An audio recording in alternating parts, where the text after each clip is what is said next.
What's good, y'all, and welcome to my review, or my first impressions, I should say, of The Mandalorian Season 2. I finally watched the first episode. Been busy with schoolwork and some other stuff. That's why it took me a little bit longer to get to this video, to finally sit down and watch the Mandalorian episode, as well as watch Burn the Witch. I still have yet to watch Burn the Witch. I might watch it next week on Sunday. I'm not sure. I might do it today. I'm not sure, but if I don't get to it today, then I'll do it on Sunday next week. But anyway, man, this episode was absolutely fucking phenomenal, man. I love this episode. I love this show. And yeah, man, like, Hello Greeno actually mentioned this in his review of the first episode, and it was so true. He said, I forgot how awesome, how fun this show is, and yeah, that was me rewatching when I watched this episode for the first time, when I finally watched it. I was like, man, I forgot how good The Mandalorian was, because it's been like a year, or like 6 months or whatever, since the last episode aired for Season 1, earlier in the year. I think that's when that last one episode aired. And yeah, man, yeah, so this man, I love this show. So yeah, let's just start talking about, because man, do I love this shit? Did I love this episode? Man, this episode was fucking phenomenal, man. So first off, as you guys may remember, one of the one thing that was probably the most over thing about season 1 was Baby Yoda.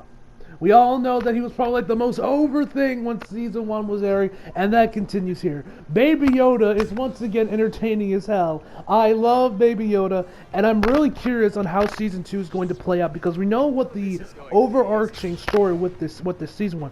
The first one was a Mandalorian on the run when he took Baby Yoda, and this one is going to be taken back to his kind. Now, when does that mean? Is he going to be going back to a fucking damn it, I can't think of the planet. The planet that Luke trained as to be a Jedi, Yoda was chilling at for Empire Strikes Back. I legit can't think of the fucking name. I want people to call me a fake Star Wars fan because I don't remember that planet's name. I should actually remember, but it's slipped my mind. But whatever it is, I don't know if he's gonna take him there, because we haven't really seen that many other Yodas in the Star Wars, but at least in the films. I know someone's like, well, actually, in the comics. I don't read no damn comics. I don't read no damn books. I don't watch no damn TV shows outside the Mandalorian, okay? I'm exclusive to the films and the games.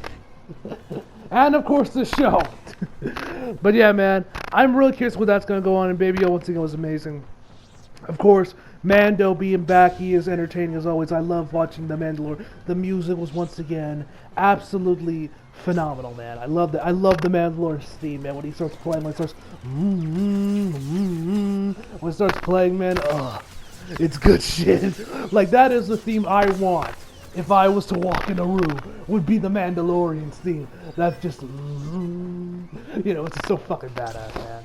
But one thing I also did love about this episode was the way it started. It low-key actually started very similar to how the first episode of Season 1 started, where we saw him kind of like what a day in the life of the Mandalorian looks like when he got that bounty. We saw it similar to this one, where he goes to like this fighting ring or whatever to get this guy, and he's asking for information on like a Mandalorian. And so there's watching this UFC, this fight going down. The dude tells him, like, oh, well, I'll tell you after the fight, but whatever. He ends up shooting one of the fighters, and all these guys, and all of his, like, buddies or whatever, his fellow gunmen, like, all point guns at Mando's face. And Baby Yoda, I love this every time Baby Yoda does this, man. But I loved it when Baby Yoda, once the guns started pointing, and the Mandalorian was kind of going over to his gauntlet, and like the missile or whatever started to pop out, he instantly closed the thing on his carrier. I thought that was I love it every time Baby Yoda does that, where he's like, oh shit. It's about to go down in here. I always love that, man. I love Baby Yoda. But then again, who doesn't love Baby Yoda? I wonder if we'll ever get like an official name for Baby Yoda. I don't know. Anyway, I'm getting off topic. So I love that little opening, and then he finally catches up to him as he kind of hooks him up with his grappling hook thing, and then just hooks him up to this fucking light post or whatever, and he just kind of tells him yo, where's Miller? He's like, oh, it's in fucking Tatooine. You know, he's like, and then he goes, and he also said, "I'll tell you if you promise that you won't kill me." He says, "I promise you won't die by my hands." And so after he gets the information out of him, he just leaves him be, shoots out the light, and then we just see all these like red eyes just kind of like circling around. I honestly don't know what these creatures were. Like I said, guys, I'm not very well versed in the world of Star Wars. So if any of you guys actually know what the name of this creature was, the creatures that were surrounding this guy, tell me down below in the comments. But I love that scene right there where Mandalorian just like walking off like a badass, and I loved it. So anyway, one thing I wasn't really the biggest fan of with this episode, but Jon Favreau made up for at the end, was after he gets into Tatooine, he gets there. We see like first off, this character shows up that I thought was someone that I thought was going to be someone. I got all excited. I was like, "Oh my God, it's him! Oh my God!" And then it wasn't him, and I'm like, "Really, Jon Favreau? You really gonna tease me like that? Really, fam? You gonna do me like that?" But then the ending came up, and it was all good. Y'all seen the episode? Y'all know the time, which I will be, and yes, I will be doing a spoiler discussion after the end, which will like go a little bit more in depth on some of the things. More or less, just going to be mostly speculation on my part on what I think might happen for the rest of season 2. But anyway, but overall, that dude's character was cool. The Marshal, I really dug him throughout this episode, and I low-key do hope he does make a return sometime later on in the series, because I thought he was really cool, and I thought his little backstory they gave off for him was really interesting as well. One thing that I actually loved about this episode was the Tusken Raiders, actually, because we saw a lot more of Tusken Raiders, how they act and and I guess their culture, I guess you could say, is. Because remember, like I said this before, but I'll say it again, I don't read the novels. I don't read the comics, at least consistently. I might read a series here or there, but I'm not reading everything, okay? I don't read the novels. Even though I want to finish with the Darth Bane trilogy. I read the first one and I fucking loved it. I want to finish up the other. I want to listen to the other two, because those books were really good. That first book was really good. But anyway, so we have never really seen, and like I said, and I don't watch the Clone Wars, although one day I would like to watch the Clone Wars, and I for damn sure will never watch Rebels. Fuck Rebels. After what you did to after what the bullshit you pulled with Obi-Wan, Darth Maul, nah, motherfucker, I ain't touching that shit. Fuck that show. You do that shit on purpose. You purposely fuck that up. That is not done on accident. But anyway, that's a rant for another day. So, one thing I actually really dug is that first time we find out that Mando can speak fucking Tusken Raider, which I thought that was interesting. And see them actually communicate, because in the films anyway, from at least what we saw from episode 4, as well as episode 2, I think, and maybe episode 1, all we see for Tusken Raiders is we've never actually seen them communicate, or Anakin going on about how they're animals, and I slaughtered them like animals. And not just the men. Anyway, okay, enough with Attack of the Clones. So actually seeing the Tusken Raiders, like I said, actually like we see them communicate how they talk. Use of sign language, I guess. Well, he's talking with Mando. I thought that was really cool, because we've never really seen it, at least in the films, anyway. So I thought that was probably one of my favorite parts of the episode, actually, was watching the Tusken Raiders like communicate and seeing how they actually are on a day-to-day basis. And so once we get to Tatooine, that's pretty much where the most of the episode has, where you got like this dragon, this like sea dragon, or sand dragon, whatever. I forget exactly what it's called. But it's like this dragon thing, pretty much like the Alaskan bullworm almost, terrorizing the city, and, the Tusken Raiders are willing to help Mando, willing to help him, and if he helps him kill this thing, he'll give him back the armor. That's pretty much the basic gist of this episode. Or at least for the rest of it anyway. And so, like I said, I love the stuff with the Tusken Raiders seeing the communication. That's just watching Mando communicate with them. I thought that was interesting because, like I said, we did not know that Mando could speak Tusken Raiders, so that was also an interesting sight as well. And I also loved when you have the Marshal and Mando talking with some of the Tusken Raiders over this fireplace. And he hands them and one of the Tusken Raiders hands him this. I don't know what the fuck it was. It was something for him to drink. And the dude was like, "It stinks, I ain't drinking this shit." The Tuskens start getting all pissed off, and Mando says, I think he said you take all their waters, now you disrespect them by not drinking it. I just thought that was hilarious. That whole section was amazing, man. I loved it. I love this show. And yeah. So so like we saw stuff with the Tusken Raiders. That's pretty cool and everything. Then they start team up and everything. One thing I actually thought that was actually really cool is first off we also find out how this like dragon thing works. Is that the thing doesn't move when it's on a full stomach. It like hibernates when it's on a full stomach or whatever. It keeps it at bay. So they've been like giving up these like banas. I think that's what they're called. Those giant like elephant-looking things in the Star Wars universe. Banthas. So they've been like offering banthas as like a sacrifice, like a fucking like religious sacrifice or whatever to keep this creature at bay. And then once they do it again for the bantha, we actually see the Tusken like tammers the thing down to make sure the bantha doesn't move, so the thing will take it. He runs away from it, and then the dragon just eats him instead, just leaves the bantha alone.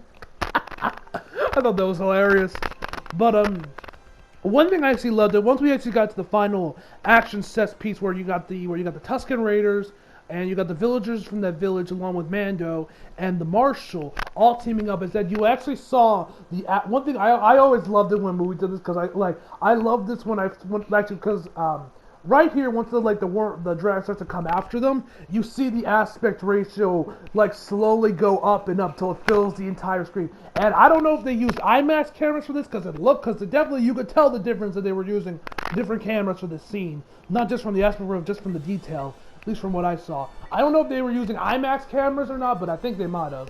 But anyway, I love that when it did because I always love it when movies like whenever because it just makes that action feel like that much more epic when you see the aspect ratio slowly go up till it fills the entire screen. Because the same thing actually happened when I watched Hunger Games Catching Fire back in like 2014. This is literally the first time to top of the Hunger Games in God knows how long. But I loved it after like what's his name got killed right in front of Katniss. Or Catherine. Yeah, Katniss. As she was going up and she's all disoriented and we finally see the arena that she's going to be fighting in, we see the aspect ratio slowly go up. And I saw the movie in IMAX, so it looked even more badass. And that was the first time I ever saw something like that done. I was like, holy shit, this is so fucking cool! So yeah, I really dug that scene. That was really cool. But yeah, the fight still was amazing. We find out that the fucking dragon has fucking acidic spit, so it's like a xenomorph. But then I guess Jon Favreau was a fan of Men in Black because he also got Mando getting inside. He gets eaten up by the dragon because he like gets a bantha that has all like these like bombs on because the first batch didn't really work. He gets eaten by it. He gets out of there and then blows it up. So that was pretty cool. Yeah, man. So we also see like Tusken Raiders chopping cut up the meat to of course eat it. And it looks like they even gave Mando some. So I'm curious if we're ever gonna see him eat that or give it to Baby Yoda. Or is he just gonna give it to the other chick where his ship's chilling at? We don't know. But yeah, man. Yeah, this episode, and then we also have what we saw the end credits, which I won't spoil right now in case you guys have not seen this episode just yet. I'll talk about that more in the spoilers discussion. So yeah, man, I absolutely fucking love this episode, man. The Mandalorian Season 2 is going, like I said before, I forgot how good this show was. When I watched this, I was like, man, I forgot how good this show was while I was watching it. Like, I'm so hyped for the Mandalorian Season 2 for the rest of the episodes. I can't wait to watch it, man. And yeah, man, so overall, I'm going to give the first episode of The Mandalorian Season 2 a 10 out of 10, ladies and gentlemen. So yeah, man. Now, of course, you guys can click on now. We're going to get into spoilers, guys, so you guys have not seen the episode, don't want to get spoiled, click off the video. So, we find out the end of the episode. First off, like I said before, once we find out the Marshal's carrying Boba Fett's armor, I thought it was, oh my god, it's Boba Fett, he's going to be in the show! And he takes his helmet off and it's not him, and I was like, really, Jon Favreau, you gonna pull that shit? Come on, right? But then we saw the end credits, where you did see actually Boba Fett chilling as the Mandalorian is going off into the distance. And so that was really cool. So we do know that Boba Fett is going to be shown, which most likely is. Now granted, the dude who plays Boba Fett also played all the clones. So for all we know, it could be fucking Rex. I doubt it. I doubt it's him, but you never know. It could be Rex, but I'm like 90% certain it is indeed Boba Fett. So now, one thing I'm curious about for the rest of the season is, is Boba Fett going to have much of a major role in this series? Or is this going to be like a one and done thing? Because remember, we also saw at the end of the last season that dude go away, get out there with the black saber, and there was no mention of that, nothing of it in this episode. Hello was mentioned. He actually mentioned his review of how this show is very episodic, and almost each episode is its own self-contained narrative.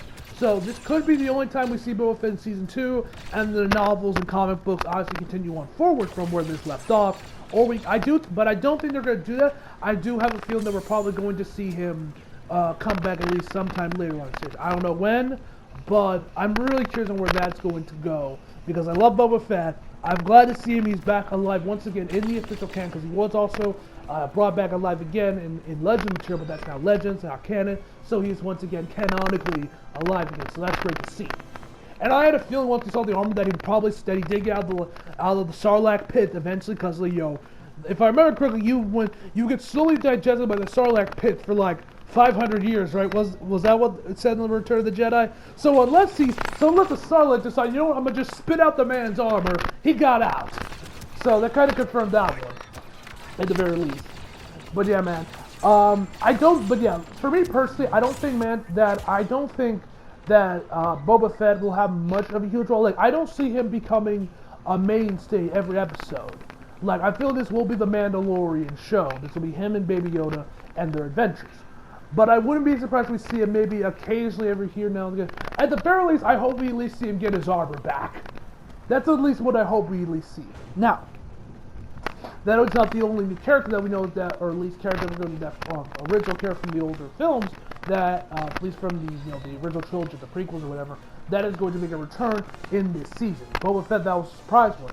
As you guys know, we also know that Rosie O'Dawson will be playing Ahsoka Tano in this season. We haven't gotten any concept art though. We haven't got any set photos. We know nothing of what she's going to look like. Now, from a handful of videos from the Star Wars videos I saw from the handful of reviews I saw of the first episode from some Star Wars channel that I'm subscribed to. I haven't watched them all yet. I watched only a couple of them before I started recording. They mentioned that episode 5, I believe is one for season 2, is going to be directed by Dave Filoni. Now, if you guys know, Dave Filoni was behind the Clone Wars.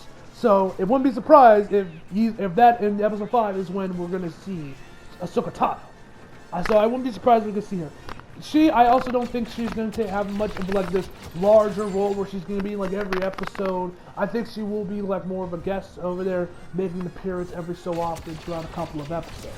But I do think she'll probably have a bigger. I wouldn't be surprised if she has a bigger role in this show than Boba Fett will have.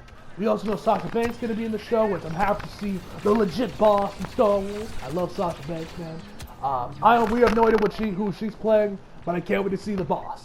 So that's awesome. And yeah, man. That's really all I really got to say on that one. Also, I also love that. One thing I mentioned is when we got the flashback on how the Marshal obtained the Boba Fett armor, is that we find out that actually like these miners or whatever, these crooks, came into like their village after the second Death Star was destroyed. They came in and like made like a slave ship, making like a slave plant or whatever it was. And so he managed to get away and he grabbed like this container thing. And so as he's wandering the desert, the Javas pick him up. They find out all like these like stones in them or whatever, which I guess are super valuable in the world of Star Wars. And in their junk ship, that's where Boba Fett's armor was. He picked it up. He's like, I'll take that. And then we actually see him using it. It was pretty cool to see the armor back. So yeah, I also really dug that as well. That little backstory. And yeah, man, that's really all I gotta say about the first episode of The Mandalorian season 2. Absolutely loved it, man. I can't wait for the rest of the show to air. And yeah, man, can't wait to see Sasha Banks in the show. I can't wait to see more of Boba Fett, hopefully. And I can't wait to see Ahsoka Tano, because I'm really curious how she is going to be done here in this show. Yeah, man. So, yeah. Tell me down below, guys, what you thought of The Mandalorian Season 2, Episode 1. What are your first impressions of the show? Did you love it? Did you hate it? What do you think? What are some of your theories that you think is going to happen in this season? Leave it all down in the comment section below, guys. And hope y'all enjoyed the video. If you liked, if you did, subscribe if you're new. Follow me on Instagram and Twitter if you feel like it. Links down in the description box below. And as always, come back for more. See you guys next time.